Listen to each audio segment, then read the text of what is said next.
Everything I got, I work for it. He's wearing shoes that he didn't work for. That's huge.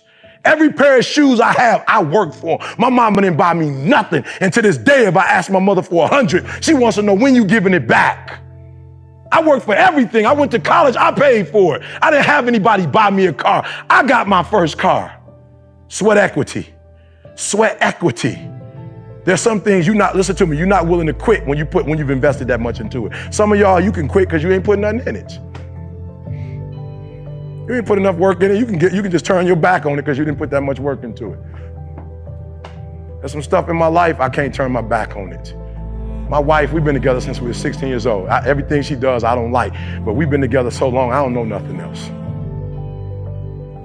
And I tell her when she's like, you know what, I don't know if I can take this anymore. I say, look, you put 22 years into this and you allowed me to blow up. You might want to get a return on your investment. You may not want to walk out of here. You don't want nobody else. You don't want me spending this money on nobody else. You worked too hard for this. You got me to where I am today. You pushed me. You might want to get a return on your investment. I worked too hard to walk away from certain things because I put too much in it. And some of you can easily walk away from stuff because it doesn't mean nothing to you. But if this company means something to you, if this opportunity means something to you, you wouldn't quit and you wouldn't give up and you wouldn't give in. Not just for yourself. You wouldn't do it because of the opportunities they gave you and you want to pay them back. I've heard some crazy stories. I heard a guy tell me, to this day, I try to conceptualize it, but it's hard because I know how he living now. And he told me he got this job from selling TVs at Best Buy. I'm like, that sounds real. I don't know. That's a crazy story.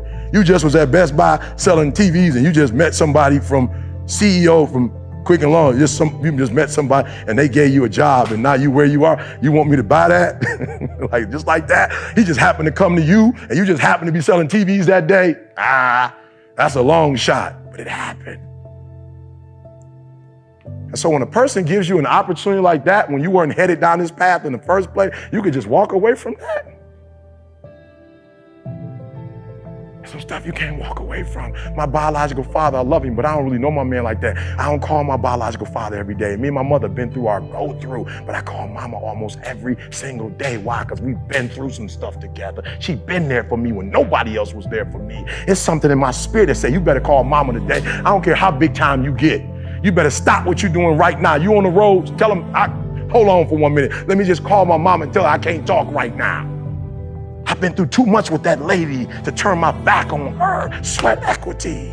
That's why you're a part of the process. That's why you work hard. That's why they put you through what they put you through. Because if you're going to get to the other side, they got to test you to make sure you're serious. But when you get to the other side, you're going to get your rewards. If it was easy, everybody would do it. I got cousins who've never gone to college before. And when they look at me and see me on YouTube, they say, that's my cousin. If he can do it, I can do it. The reason I'm a high school dropout is because my vision was a grandfather who dropped out, a father who dropped out. And I dropped out because that's what we did. That's what we saw. I'm getting a PhD, not because I need a PhD to speak. I'm getting a PhD to create a vision. This is who we are. This is what we do. And our DNA is greatness, son. Take a look at who we are and what we do. And model it.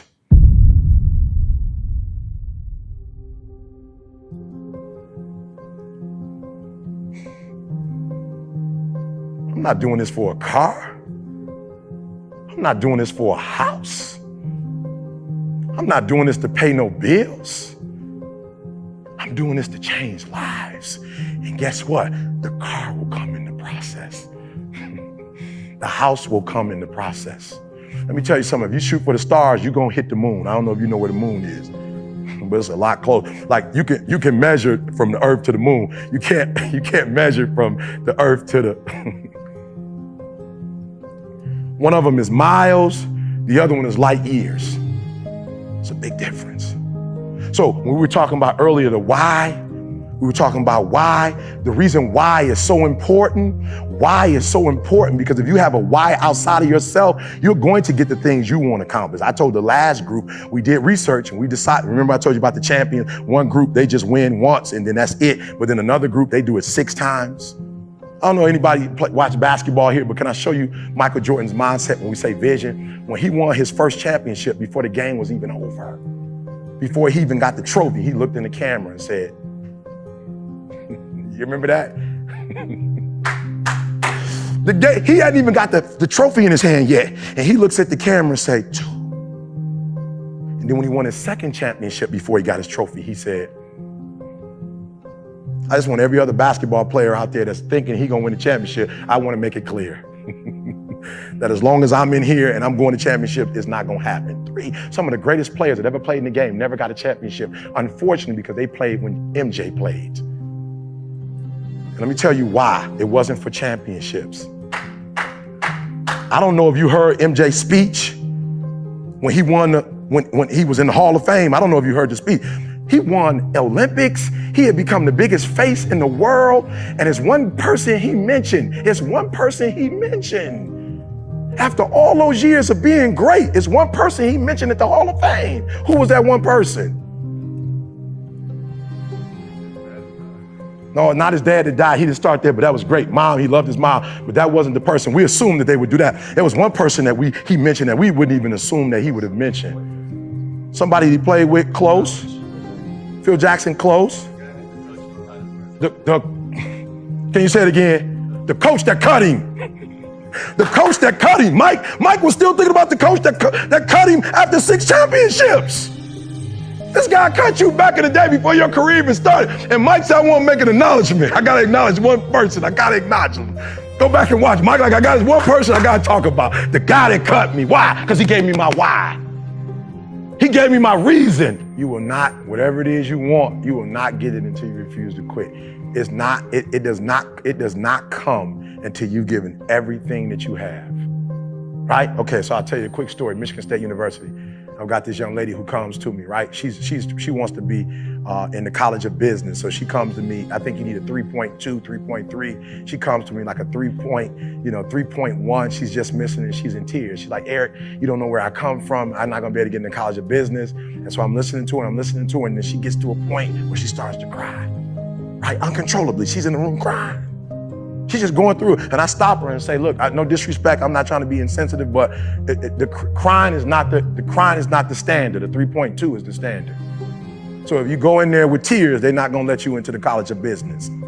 What you need is a 3.2. Right now you have a 3.08. You need to bring your credits up a little bit. And so I continue to tell her, listen to me very closely. You're crying, you're hurt. At the end of the crying and the hurt, don't give me a story. I don't need a story. At the end of it, I need you to get a reward. You already crying. You already wasted so many hours to get to this point in your sophomore year. Your parents have already paid money. You've already sacrificed parties. You've already given up sports. You've already given up a whole lot of stuff. You put 2 years into Michigan State University, and now you're about to cry and give up. You're about to cry and go home. If you were going to quit, you should have quit before you started.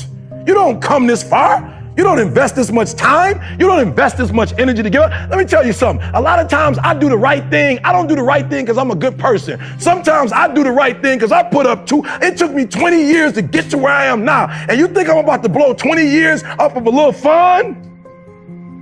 I don't drink, and I don't drink because I don't know how to drink, but I don't drink because I know my family. And I'm afraid if I do it at the wrong time, I might say the wrong thing and it might mess up my whole career. You see athletes all the time. Athletes all the time that lose it all over some of the stupid stuff. So I'm not a good person. It's sweat equity. I've worked for 20 years to get to where I am. I'm not about to mess it all up. And I'm not about to mess up 20 years for one day of fun. It took me too much to get here. I will not give it up for one night of pleasure. Took me too long. Sweat equity.